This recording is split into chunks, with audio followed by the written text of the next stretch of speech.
मेरे प्यारे छात्रों, आज आपको कक्षा 10 हिंदी में मैंने आपको सूरदास, तुलसीदास और रसखान 3 पद्य के कवियों को पढ़ाया। गद्य में एक दिन मैंने मित्रता पाठ की चर्चा की थी। आज हम आपको सोच रहे हैं कि अनिवार्य संस्कृत जो आपके पाठ्य पुस्तक में चलती है उसकी चर्चा करते हैं। पहला पाठ उसमें है वाराणसी। वाराणसी भगवान भोलेनाथ की नगरी है, काशी जिसको कहा जाता है। इसका वाराणसी नाम कैसे पड़ा? यहां पर गंगा के पहले, जब गंगा का अवतरण ही नहीं हुआ था, गंगा को लाया कौन? धरती पर भगीरथ। भगीरथ के ही वंश में बहुत पहले महाराज हरिश्चंद्र रहा करते थे, इन्हीं के वंश के हैं। और हरिश्चंद्र महाराज डोम का कार्य 80 घाट पर काशी में ही किया करते थे। उस समय वहां पर वरुणा नाम की नदी बहती थी। तो वरुणा नदी बहती थी किस घाट पर? 80 घाट पर। तो दोनों को जोड़ दिया गया तो बन गया वाराणसी। उसी वाराणसी की चर्चा हो रही है आज यहां पर। बड़ा सुंदर पाठ है जिसको बनारस कहा जाता है। बड़ा सुंदर दिव्य स्थल है, भोलेनाथ की नगरी है। आइए हम लोग उस पाठ का अवलोकन करते हैं। अनिवार्य संस्कृत में आया है पाठ। पहला पाठ, वाराणसी सुविख्याता प्राचीना नगरी। वाराणसी जो है सुविख्याता माने अच्छी तरह से, विशेष रूप से विख्यात। प्राचीना नगरी माने प्राचीन नगरी है, अच्छी तरह विख्यात, जन जन तक जानी जाने वाली। सब लोग जानते हैं वाराणसी को। तो वाराणसी सुविख्याता प्राचीना नगरी। वाराणसी बहुत ही विख्यात प्राचीन नगरी है। इयम विमल सलिल तरंगायाः गंगायाः कूले स्थिता। इयम मने यह, विमल मने स्वच्छ, सलिल मने जल, तरंगायाः मने तरंगों वाली, यह स्वच्छ जल की तरंगों वाली। गंगायाः मने गंगा के किनारे, कूले मने किनारे, स्थिता मने स्थित है। यह स्वच्छ जल तरंगों वाली गंगा के किनारे स्थित है। इयम काम काश्याम वाराणस्याम। इयम शब्द वाराणसी के लिए है। यह वाराणसी नगरी सुंदर स्वच्छ जल के तरंगों वाली गंगा के किनारे स्थित है। अस्या घट्टानाम वलयाकृति। इस अस्या घट्टानाम, इसके घाटों की, वलयाकृति बने गोलाई की आकृति। पंक्ति धवलायाम, धवल पंक्तियां माने सफेद स्वच्छ पंक्तियां। चंद्रिकायाम बहुराजते, चांदनी में बहुत सुशोभित होती हैं। रात की जो चंद्रमा की चांदनी होती है ना, तो इसकी जो घाटों की गोलाई की आकृतियां हैं, वो सुंदर स्वच्छ चंद्रमा की धवल चांदनी में बहुराजते माने बहुत सुशोभित होती हैं। अगणिताः पर्यटकाः सुदूरेभ्यः देशेभ्यः नित्यम अत्र आयान्ति। अगणिताः माने अनगिनत, जिसकी गिनती नहीं की जा सकती है। अगणिताः अनगिनत। पर्यटकाः माने यात्रीगण, पर्यटक जिसको कहते हो। सुदूरेभ्यः बहुत दूर दूर से, देशेभ्यः माने बहुत दूर दूर के देशे सो, पंजाब, बंगाल आदि तमाम सारे देशों से, बहुत दूर दूर के देशों से। नित्यम माने सदैव, अत्र माने यहाँ, आयांति, आयांति माने आते हैं। अनगिनत पर्यटक यहाँ बहुत दूर दूर के देशों से प्रतिदिन आते हैं। अस्याः घट्टानांच शोभां विलोक्य। अस्याः घट्टानांच, इस घाटों की, शोभां विलोक्य माने शोभा को देख करके, इमाम बहु प्रशंसन्ति। इमाम माने इसकी, बहु प्रशंसते माने बहुत प्रशंसा करते हैं। वाराणस्यां प्राचीन कालादेव, वाराणस्यां प्राचीन कालादेव, कालात एव, वाराणसी की प्राचीन काल से ही गेहे गेहे विद्यायाः दिव्यम ज्योति द्योतते। गेहे गेहे माने घर घर में विद्या की दिव्य ज्योति, दिव्य कांति, द्योतते माने दिखती हुई दिखाई देती है। वाराणसी की प्राचीन काल से ही हर घर घर में इसकी दिव्य ज्योति, विद्या की दिव्य ज्योति दिखाई देती है। अधुनापि, आज भी, अधुना माने आज भी, अत्र संस्कृत वाग्धारा, अत्र माने यहाँ संस्कृत वाग्धारा माने संस्कृत की वाणी की धारा, संस्कृत की वाणी की धारा, सततम माने सदैव, प्रहवती माने बह रही है। आज भी यहाँ संस्कृत वाणी की धारा सदैव बह रही है। जनानां ज्ञानं च वर्धयति, और लोगों के ज्ञान को बढ़ा रही है।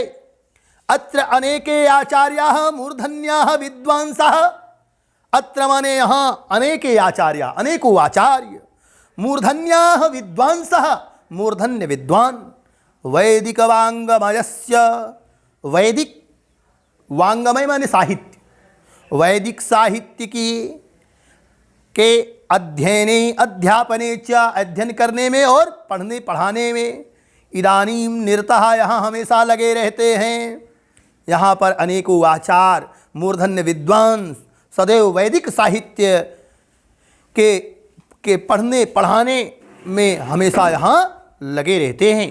न केवलम भारतीयाः, नहीं केवल भारतीय, अपितु वैदेशिकाः, बल्कि वैदेशी विदेशी भी, गिरवाणवाण्याः माने संस्कृत वाणी के द्वारा, अध्ययनाय के लिए, अध्ययनाय माने अध्ययन के लिए, अत्र आगच्छन्ति, यहाँ आया करते हैं। निःशुल्कम च विद्याम गृह्णन्ति, और निःशुल्क रूप से बिना कुछ शुल्क दिए हुए विद्या को ग्रहण करते हैं।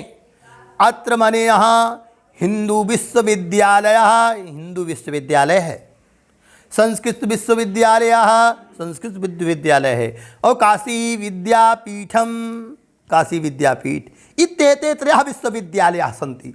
इत्येते मैंने ए त्रयः, तीनों, ए तीनों कौन कौन?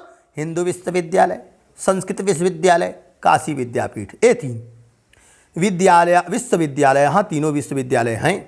येषु नवीनानां प्राचीनानांच ज्ञान विज्ञान विषयाणाम अध्ययनम प्रचलितः, इनमें नई और प्राचीन, नई और पुरानी दोनों ज्ञान और विज्ञानों के विषय का अध्ययनम प्रचलितः, अध्ययन प्रचलित है। ऐसा नगरी, यह नगरी भारतीय संस्कृते है, भारतीय संस्कृति की, और संस्कृत भाषायाश्च, और संस्कृत भाषा के केंद्र स्थलम अस्ति, केंद्र स्थल है। इत एव संस्कृत वाङ्गमयस्य, यह ही संस्कृत वाङ्गमयस्य, संस्कृत साहित्य की और संस्कृतेश्च, और संस्कृति की, संस्कृत साहित्य की और संस्कृति की, आलोक्य, आलोकः माने प्रकाश, सर्वत्र प्रसरिता, हर जगह फैला रही है। या ही संस्कृत साहित्य की और हमारी संस्कृति की का प्रकाश जो है सर्वत्र प्रसरिता, हमारी हर जगह फैला रही है। मुगल युवराज, मुगल युवराज दारासिकोह, दारासिकोह जो था, अत्र आगत्य, यहाँ आकर के भारतीय दर्शन शास्त्राणाम अध्ययनम अकरोत्, भारतीय दर्शनों का और भारतीय शास्त्रों का अध्ययनम अकरोत्, अध्ययन किया, अकरोत् किया, लंग लकार। शातेषां, वह उनके ज्ञानेन तथा प्रभावितः, और उसके ज्ञान से वह प्रभावित हुआ, प्रभावितः अभवत्, प्रभावित हुआ। और यत मने जिसके द्वारा, तेन उसके द्वारा, जो उसके द्वारा उपनिषदाम अनुवादः, और उपनिषदों का अनुवाद पारसी भाषायां कारितः, फारसी भाषा में कराया गया। इयम नगरी, यह नगरी विविध धर्माणां संगम स्थली, यह नगरी अनेकों धर्मों की संगम स्थली है।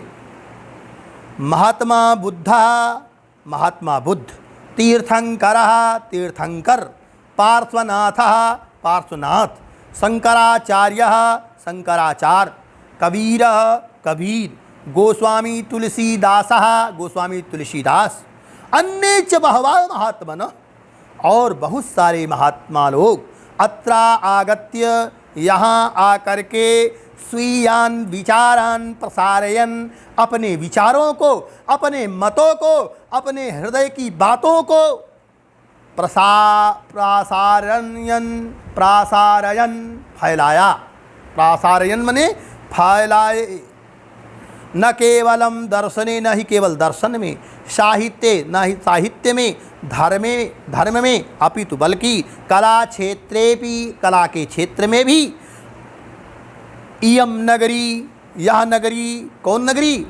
वाराणस्याम नगरी, वाराणसी जो नगरी है, विविधानाम कलानाम, और अनेकों प्रकार की कलाओं की, शिल्पानांच, और शिल्पकारियों की, कारीगरियों की, कृते लोके विस्तुतः, इसकी रचना जो है लोके विस्तुतः माने संसार में जानी जाती है। अत्रत्याः, यहाँ की जो कौशेय साटिका माने रेशमी साड़ियाँ हैं, देशे देशे माने देश देश में, इस देश से उस देश में, हर जगह बनारस की साड़ी प्रसिद्ध है भैया। सर्वत्र स्पृहंत, सब लोग बड़े प्रेम से उसको ग्रहण करते हैं। अत्रत्याः, और यहाँ प्रस्तर मूर्तयः, पत्थर की मूर्तियाँ, प्रथिता माने प्रचलित हैं, प्रसिद्ध हैं। इयम निजाम प्राचीन परंपराम इदामपि परिपालया, यह अपनी निजी प्राचीन परंपरा को आज भी परिपालयति माने पालन कर रही है। तथैव गीयते कवि भी, और इसीलिए कवियों के द्वारा गाया जाता है। क्या गाया जाता है? आइए देखते हैं। मरणं मंगलम यत्र विभूतिर्यत्र भूषणं, कौपीनं यत्र कौसेयं, काशी केनोपमीयते। मरणं मंगलम यत्र विभूतिर्यत्र भूषणं, कौपीनं यत्र कौसेयं, काशी केनोपमीयते। मरणं मंगलम यत्र, जहाँ पर मरना मंगलकारी हो जाता है। मरणम मंगलम यत्र, जहाँ पर मरना मंगलकारी हो जाता है। विभूतिर्यत्र भूषणम, विभूतिर्यत्र भूषणम, यत्र माने जहाँ, विभूति माने राख होती है, जहाँ की राख भी, विभूति भी भूषण बन जाती है, सुंदर आभूषण बन जाती है। जहाँ की राख भी, जहाँ की मिट्टी भी आभूषण का काम करती है। कौपीनम यत्र कौसेयम, जहाँ की लंगोटी भी, कौपीन माने लंगोटी, जहाँ की लंगोटी भी कौसेय है, रेशमी है। ऐसे काशी केनोपमीयते, ऐसी काशी की भला किससे उपमा दी जा सकती है? अर्थात दुनिया में काशी की उपमा किसी से नहीं की जा सकती है, क्योंकि जहाँ की मिट्टी भी, जहाँ की राख भी आभूषण होती है, जहाँ का भी मरना भी मंगल हो जाता है। जहाँ मरने पर कहते ना यह गड़बड़ स्थान है, यहाँ लोग मरे हैं, यहाँ नहीं रहना है, लेकिन जहाँ काशी में अगर कोई मरे तो सीधे मुक्ति है।